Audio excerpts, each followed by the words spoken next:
Assalamualaikum warahmatullahi wabarakatuh.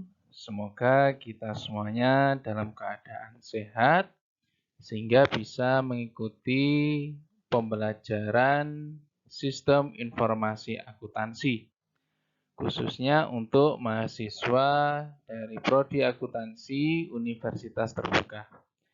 Nah, pada sesi yang pertama ya kita menggunakan modul ke-1.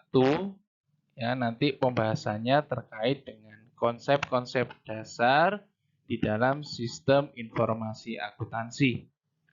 Nah, rekan-rekan sekalian, pada modul yang pertama ini nanti kita akan sama-sama belajar mengenai basic ya atau dasar dari implementasi sistem informasi akuntansi.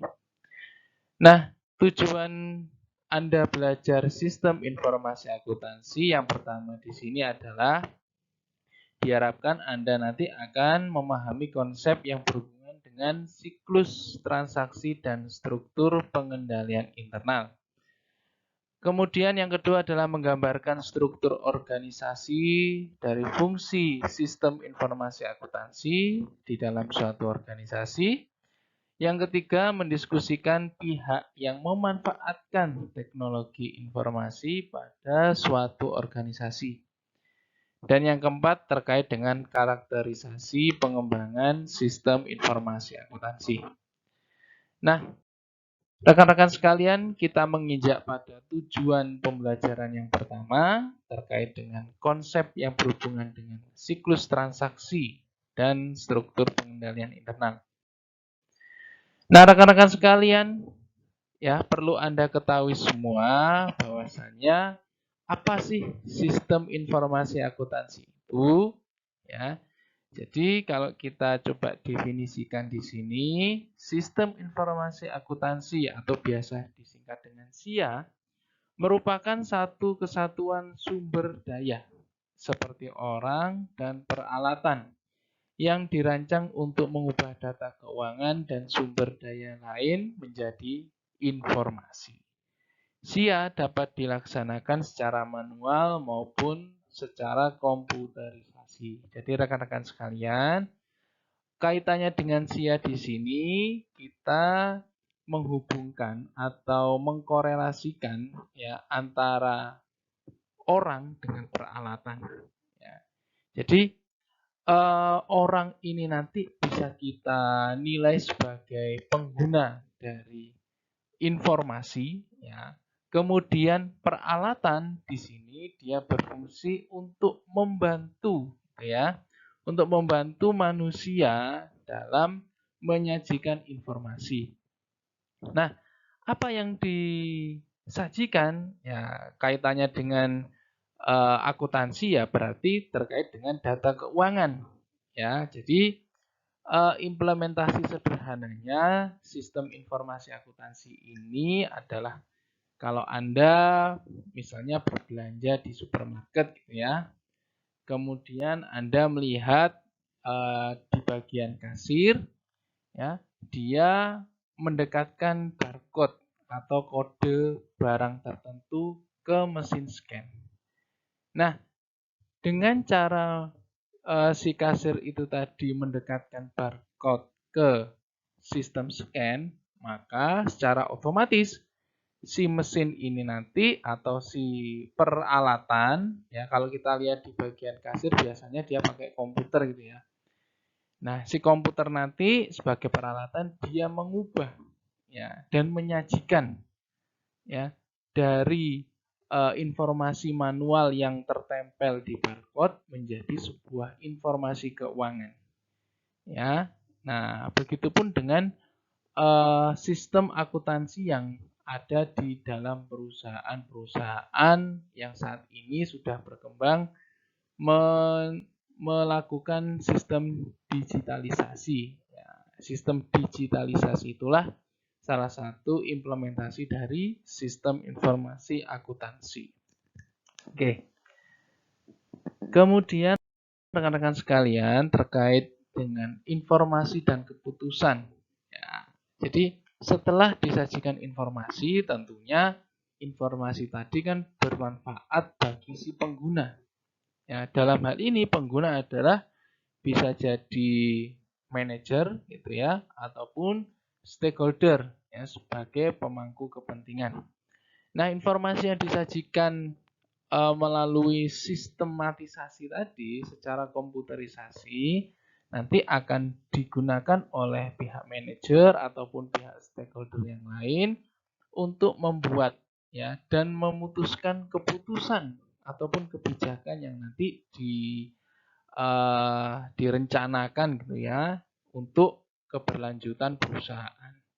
Nah, dikatakan di sini setiap organisasi menerima masukan dan mengubahnya menjadi keluaran berupa produk atau jasa. Jadi informasi yang sudah diterima lalu diputuskan ya terkait dengan misalkan strategi penjualan produk untuk periode ke depan harus ditingkatkan.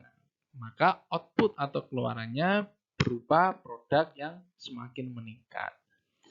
Nah, rekan-rekan sekalian, pengguna utama sistem informasi akuntansi ini tadi sudah saya singgung sedikit ya, yaitu sebagai manajer. Nah, manajer di sini dia bisa dikategorikan sebagai pihak internal ya.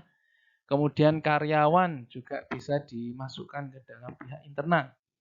Nah, lalu ada pihak eksternal juga ya yang memiliki kepentingan ataupun membutuhkan laporan keuangan gitu ya.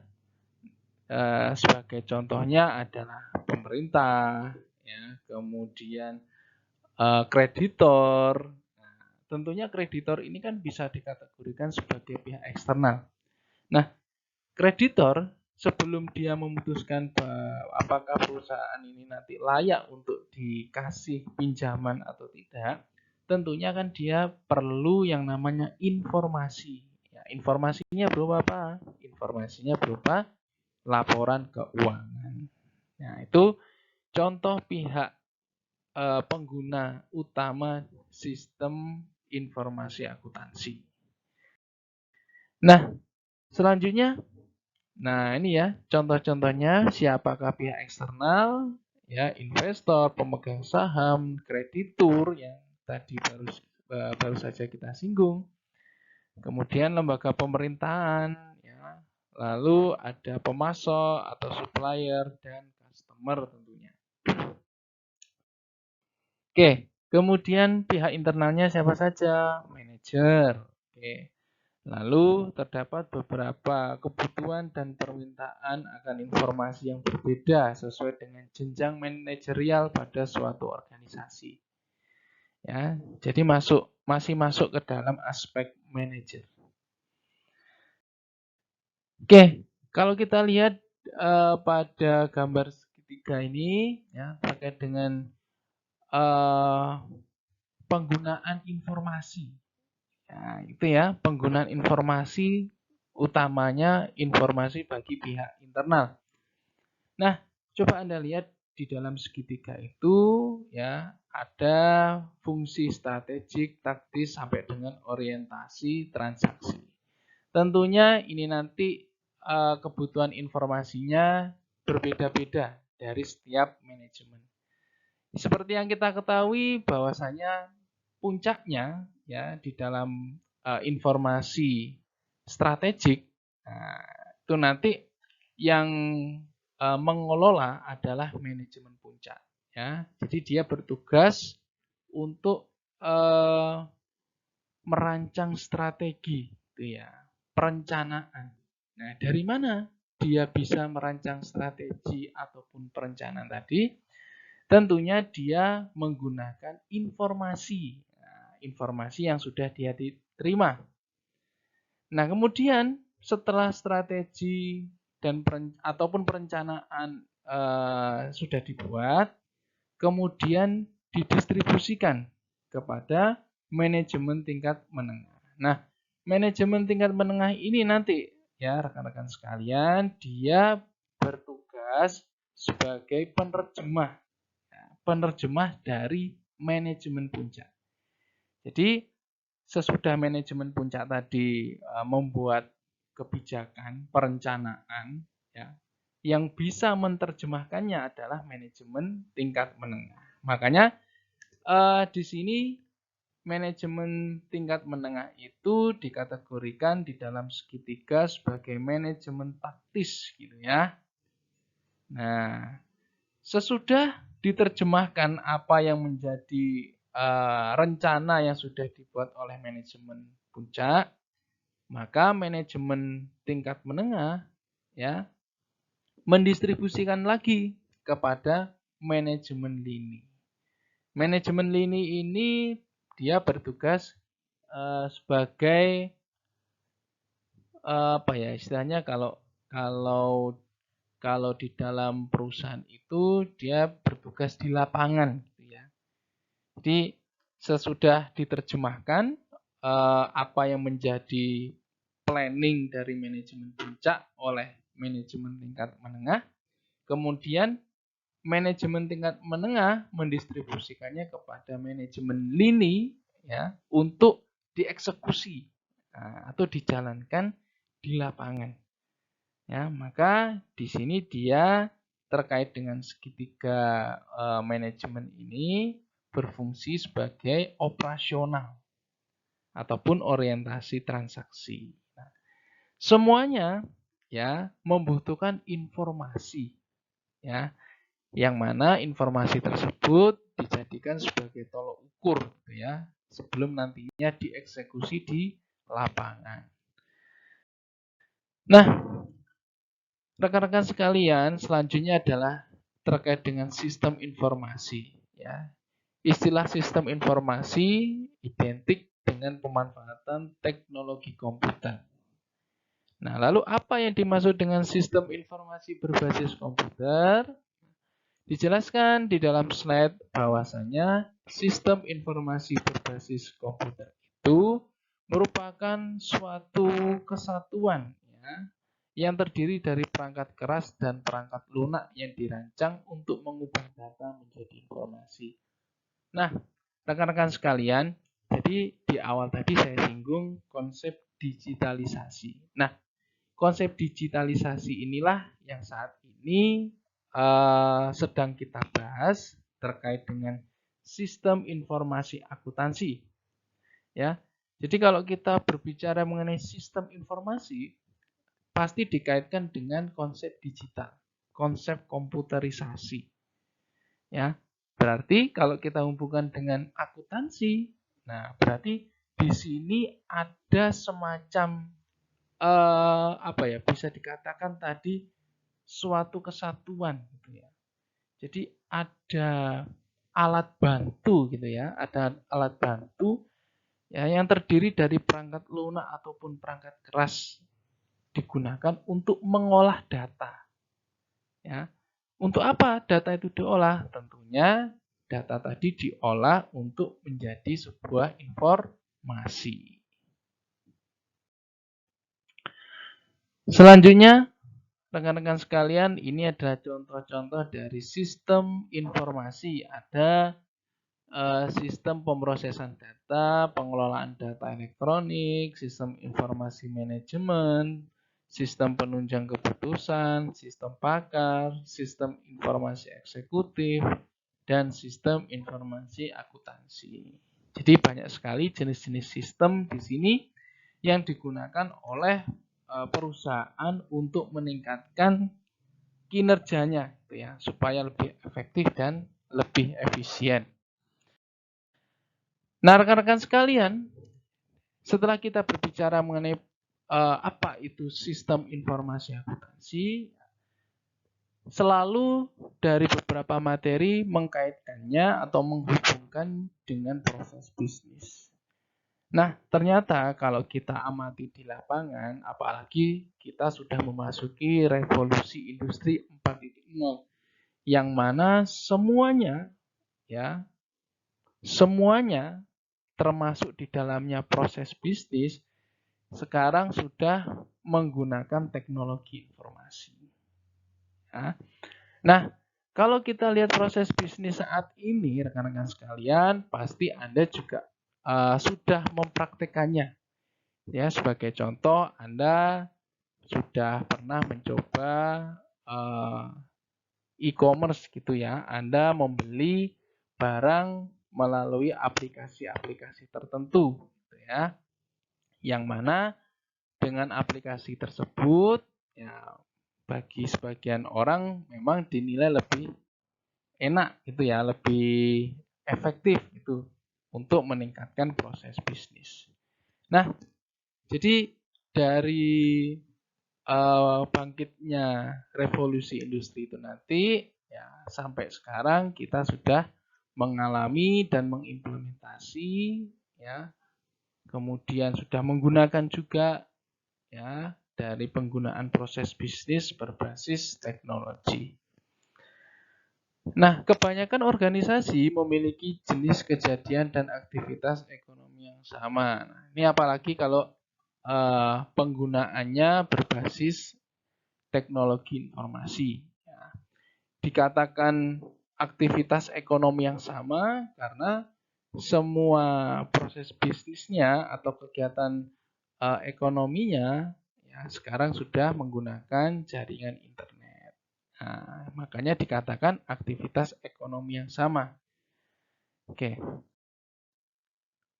Kalau kita analisis lebih mendalam terkait dengan proses bisnis rekan-rekan sekalian, ya, pasti kalau Anda sebagai pemilik perusahaan gitu ya, dalam menjalankan proses bisnis tidak jauh dari aktivitas terkait dengan penerimaan dan penyimpanan bahan material, lalu pendistribusiannya dan pengiriman bahan material. Semuanya dilakukan berbasis teknologi. Dan yang tak kalah penting adalah informasi dari setiap aktivitas-aktivitas di dalam proses bisnis. Tentunya semakin besar perusahaan tentu semakin kompleks gitu ya aktivitasnya. Nah, untuk membantu menjalankan aktivitas bisnis yang kompleks, nah saat ini banyak sekali perusahaan yang sudah menggunakan teknologi informasi. Oke, kemudian terkait dengan proses bisnis tentunya juga perlu didukung dari berbagai aspek seperti SDM, infrastruktur, dan tak kalah penting sekali lagi adalah pengembangan teknologi. Nah, rekan-rekan sekalian, terkait dengan pembelajaran kita nanti ya ke apa namanya ke materi-materi selanjutnya kita nanti akan mempelajari terkait dengan jenis-jenis siklus ya yang ada di dalam sistem informasi akuntansi. Nah, secara garis besar yang pertama ada siklus pendapatan. Siklus pendapatan di sini secara garis besar dia mengelola data dan informasi yang kaitannya dengan pendapatan perusahaan. Begitu pula nomor 2 siklus pengeluaran. Ya, berarti kaitannya dengan proses-proses pengeluaran biaya oleh perusahaan. Yang ketiga adalah siklus produksi, berarti dapat kita bayangkan di dalamnya situ ada proses produksi gitu ya, proses produksi yang ada di dalam perusahaan. Lalu ada siklus keuangan juga ya yang melengkapi gitu ya dan tidak bisa dipisahkan dari sistem informasi akuntansi. Kaitannya dengan siklus keuangan ya tidak jauh dari penggunaan aspek keuangan gitu ya oleh perusahaan entah untuk penggajian ataupun membayar kepada supplier dan lain sebagainya. Oke, siklus keuangan atau dikenal tadi dengan siklus akuntansi ya. Kaitannya dengan laporan-laporan keuangan ya, atau laporan akuntansi yang menjadi salah satu aspek penting bagi manajer ataupun pihak-pihak pengguna laporan keuangan lain untuk menentukan strategi tentunya ya, dan masa depan perusahaan kelak.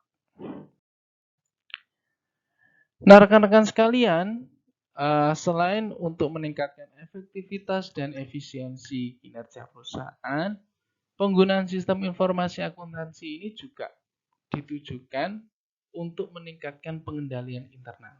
Nah, apa yang dimaksud dengan pengendalian internal? Jadi pengendalian internal itu adalah semacam upaya gitu ya. Dapat kita katakan semacam upaya bagi perusahaan untuk meminimalisir ya terjadinya kecurangan-kecurangan yang ada di dalam perusahaan. Jadi kalau suatu perusahaan tidak segera menerapkan sistem informasi akuntansi dan hanya menggunakan sistem manual, tentunya lebih cenderung berisiko ya terjadinya nanti manipulasi, kecurangan laporan keuangan dan lain sebagainya. Nah, tujuannya adalah tentu saja pengendalian internal nanti dapat mendorong terciptanya pelaporan keuangan yang handal. Ya, lalu efektivitas dan efisiensi operasional organisasi. Dan dipatuhinya semua hukum serta peraturan yang sudah diterapkan. Nah, itu mengenai proses pengendalian internal. Nah, lalu apa saja yang menjadi unsur-unsur di dalam pengendalian internal? Yang pertama adalah lingkungan pengendalian, tentunya ya perusahaan berarti. Ya, jadi perusahaan harus seketat mungkin membuat peraturan. Kemudian di samping membuat peraturan juga berupaya untuk meningkatkan kinerja ya dengan cara implementasi sistem informasi di dalam perusahaan. Kemudian terkait dengan lingkungan pengendalian ada penetapan risiko, aktivitas pengendalian, informasi dan komunikasi, serta monitoring atau pengawasan. Nah, lalu apakah terdapat pemisahan fungsi dan tugas pada bagian akuntansi? Ya. Kemudian apakah ada ya karyawan gitu ya yang memiliki rangkap jabatan atau mempunyai perangkapan fungsi, ya ini perlu ditindaklanjuti oleh pimpinan perusahaan. Supaya apa? Ya, kalau ada karyawan yang memiliki dua fungsi, ya, itu nanti kecenderungannya lebih beresiko terjadinya kecurangan ataupun manipulatif. Tentunya harus dilakukan audit internal ya setiap periode untuk mengetahui apakah jalannya perusahaan ini sudah maksimal atau belum. Ya, tentunya audit internal ini dilakukan oleh pihak yang independen atau terbebas dari kepentingan perusahaan. Nah, rekan-rekan sekalian menginjak pada tujuan belajar yang kedua, yaitu menggambar struktur dan organisasi fungsi SIA di dalam suatu organisasi. Fungsi SIA, ya, di awal tadi kita singgung sedikit bahwasanya SIA itu meningkatkan efektivitas dan efisiensi kinerja. Bagaimana cara meningkatkan efektivitas dan efisiensi kinerja? SIA menggunakan kemampuannya, ya, di dalam memproses data. Nah, jadi data yang diolah melalui sistem itu hasilnya ya lebih akurat gitu ya. Lebih bisa dipercaya ya oleh pengguna laporan keuangan. Nah, tentunya selain itu SIA juga membantu perusahaan untuk menyederhanakan pekerjaannya ya. Jadi tadi saya singgung perusahaan itu semakin besar pasti semakin kompleks. Sehingga untuk membuat kompleks menjadi lebih sederhana kita membutuhkan suatu sistem informasi. Oke.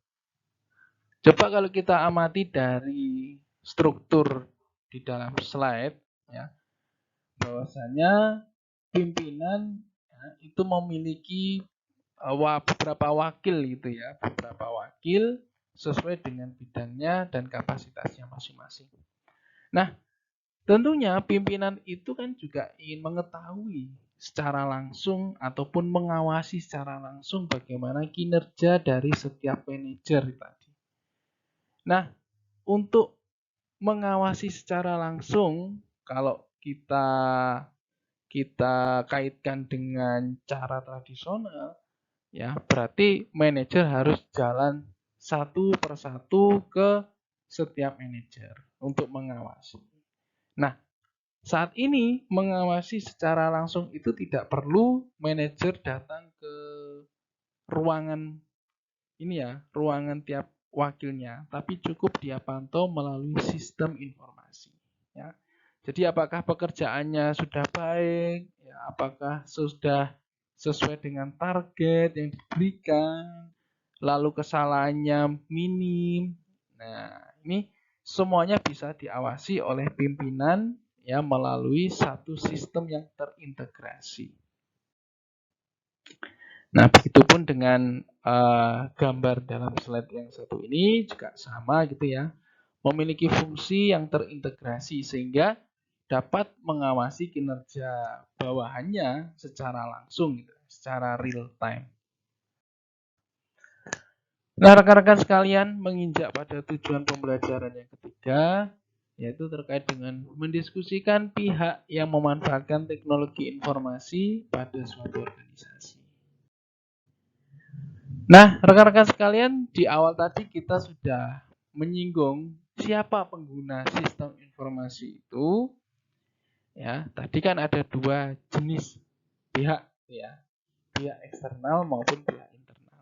Nah, pihak eksternal maupun pihak internal inilah ya dari beberapa referensi itu dikatakan sebagai end user computing atau pengguna akhir laporan keuangan, ya, atau pengguna akhir dari sebuah sistem informasi. Nah, coba kalau kita lihat di dalam slide ini, end user adalah pihak yang langsung memakai komputer. Ya. Fungsi dan pihak pemakai memproses informasi dengan perangkat keras, perangkat lunak, dan sumber daya yang tersedia pada suatu organisasi. Ya, jadi dengan mengakses lewat komputer, ya, maka pengguna ini nanti akan segera tahu informasi-informasi yang dia kehendaki. Oke, coba kita lihat pemrosesan data untuk pengguna akhir kalau kita menggunakan pendekatan tradisional. Ya, kalau kita menggunakan cara kuno, ya, Anda lihat di dalam gambar, ya, antara pemakai, ya, itu masih harus dibantu, ya, masih harus dibantu oleh pihak lain, ya, yang bisa mengoperasionalkan sistem informasi. Ya. Nah, tugas dari pihak lain yang memiliki kapabilitas dalam pengelolaan sistem informasi ini nanti membantu pemakai dalam memproses data menjadi informasi. Nah, coba Anda bayangkan ketika Anda ingin mengakses suatu informasi, ya. Kemudian Anda tidak memiliki sebuah sistem yang memadai di dalam perusahaan. Sehingga mau tidak mau Anda harus menyewa jasa. Gitu ya, menyewa jasa dari pihak yang berkompeten. Nah, menyewa jasa ini nanti tentunya akan menambah pengeluaran atau biaya perusahaan lebih banyak. Sehingga kecenderungannya pendekatan tradisional ini semakin lama semakin ditinggalkan. Ya. Sehingga bagaimana kita mensiasati gitu ya supaya pemakai tidak harus mengeluarkan biaya tambahan. Nah, maka kalau Anda lihat di slide ini, nah, perusahaan ya, sudah memiliki sistem yang baik, yang maksimal, sehingga di sini pemakai cukup mengakses secara mandiri, gitu ya. Dia mengakses sendiri apa yang dia kehendaki, informasinya langsung keluar. Ya, tidak harus melalui bantuan dari pihak ketiga. Nah, ini tentu saja dari segi biaya akan lebih hemat, kemudian untuk penggunaan jangka panjang tentunya ini sangat bermanfaat sekali bagi perusahaan. Oke, ya, pemrosesan data untuk end user. Jadi personal komputer mempunyai kemampuan pemrosesan sendiri, ya. Nah, tentunya di sini dia memberikan semacam akses, ya, akses kepada end user, ya. Apabila end user tadi ingin mengetahui katakanlah laporan keuangan misalnya, maka dia bisa membantu mengakseskan secara mandiri kepada end user. Nah, teknologi tanggap cepat, ya, dikatakan di sini sangat esensial, sangat penting. Untuk apa? Untuk meningkatkan kinerja mutu terpadu di dalam bisnis perusahaan. Oke, sebenarnya inti dari materi teknologi tanggap cepat ini, ya, lebih menekankan kepada penggunaan teknologi di setiap perusahaan, ya, selain untuk meningkatkan efektivitas dan efisiensi, ya, bagi pengguna laporan keuangan.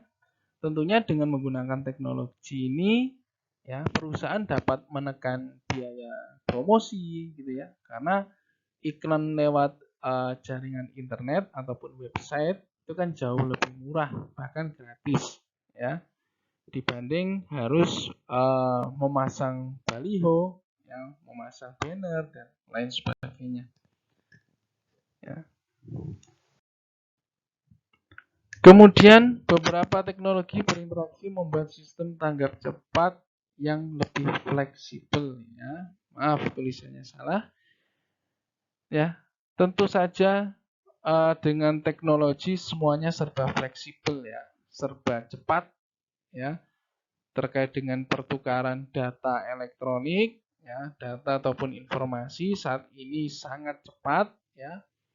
Kemudian Anda juga lebih terbantu, gitu ya, dengan adanya teknologi ini, lebih terbantu di dalam pengerjaan tugas ataupun bagi Anda yang sudah mempunyai bisnis, ya, membantu Anda dalam promosi barang atau produk Anda lebih cepat, gitu ya, lebih tersampaikan tepat sasaran, dan masih banyak lagi keuntungan penggunaan dari teknologi.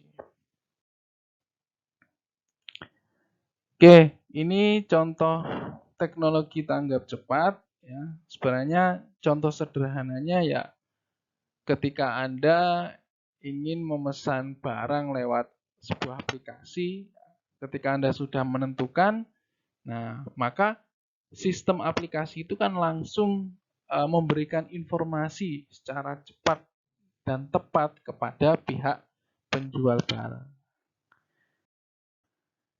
Nah, ini terkait dengan web commerce, ya. Ini sudah tidak asing lagi bagi kita, sistem penjualan secara online, gitu ya. Dengan banyak sekali manfaat, Anda tidak perlu antri, ya. Kemudian informasinya juga diakses lebih cepat, ya, tidak perlu Anda datang ke tokonya langsung, ya, sehingga lebih hemat untuk biaya-biaya promosi, ya, ataupun biaya-biaya terkait dengan pengenalan produk kepada konsumen. Nah, ini keuntungan dari implementasi SIA, jadi lebih efisien, ya, lebih efisien, yaitu waktu yang digunakan juga lebih sedikit, gitu ya, lebih saves time di sini, hemat waktu. Kemudian juga mengurangi ketergantungan perusahaan terhadap kertas.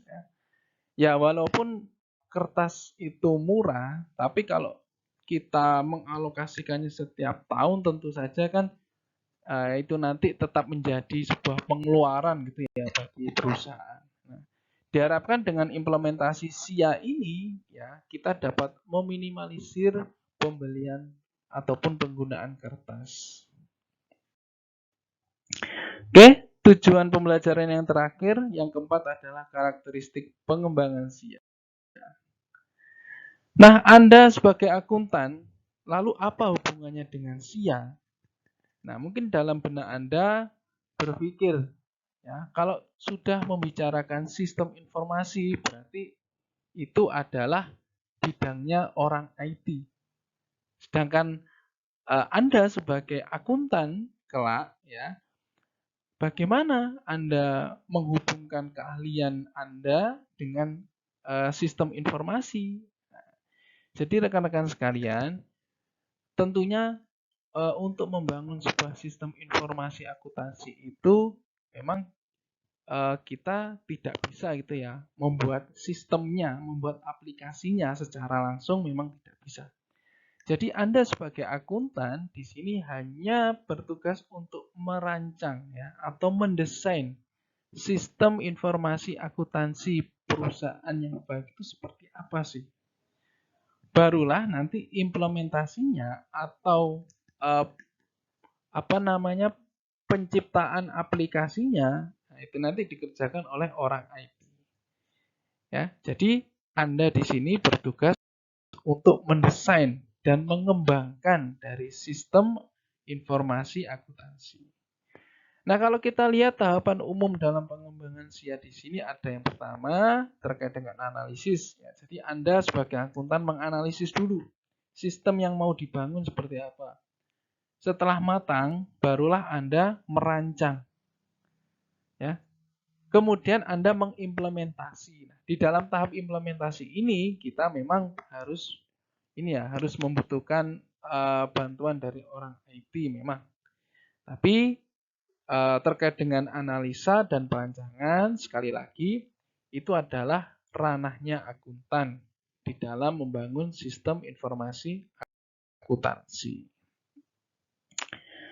Baik, kemudian analisis SIA meliputi perumusan dan evaluasi solusi untuk permasalahan. Jadi kalau kita berbicara mengenai sistem informasi, tentunya setiap waktu, setiap periode perlu dilakukan updating atau pembaharuan. Dan yang bisa memperbarui siapa? Ya, tidak lain dan tidak bukan Anda sebagai calon akuntan kelak. Ya, untuk menganalisis dan merancang serta mengembangkan desain sistem informasi akuntansi. Oke, lalu apa tujuan umum dari analisis SIA? Pertama adalah meningkatkan mutu informasi, meningkatkan pengendalian internal, meminimalisir biaya. Ya, ini adalah tujuan Anda nanti sebagai akuntan di dalam mendesain sebuah sistem informasi. Selanjutnya adalah perancangan SIA, proses spesifikasi mendetail atas solusi yang dipilih pada proses analisa SIA. Ya. Nah, bagaimana nanti hasil dari sistem informasi, apakah efektif, apakah efisiensi, semuanya tergantung dari Anda sebagai akuntan. Ya, Anda sebagai akuntan sekali lagi memiliki peranan yang paling penting di dalam proses pengembangan sistem informasi akuntansi, ya, yaitu sebagai analisis, sebagai perancang atau mendesain, dan nanti juga mengembangkan sebuah sistem informasi akuntansi menjadi lebih baik. Oke, yang perlu diperhatikan di dalam pengujian sistem informasi ada tahapan trial error gitu ya, ada prauji, dokumentasi solusi, lalu penelaahan SIA ya sebelum nanti diimplementasikan di dalam perusahaan. Baik rekan-rekan sekalian, demikian materi pada sesi yang pertama mengenai konsep dasar sistem informasi akuntansi.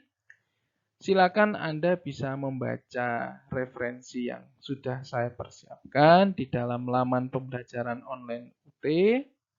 Dan tak lupa, silakan Anda aktif di dalam kegiatan diskusi. Anda bisa menyampaikan pertanyaan-pertanyaan yang mungkin belum Anda pahami di dalam forum diskusi yang sudah saya siapkan juga di dalam laman pembelajaran online UT. Terima kasih sekali lagi atas perhatiannya. Saya akhiri. Wassalamualaikum warahmatullahi wabarakatuh.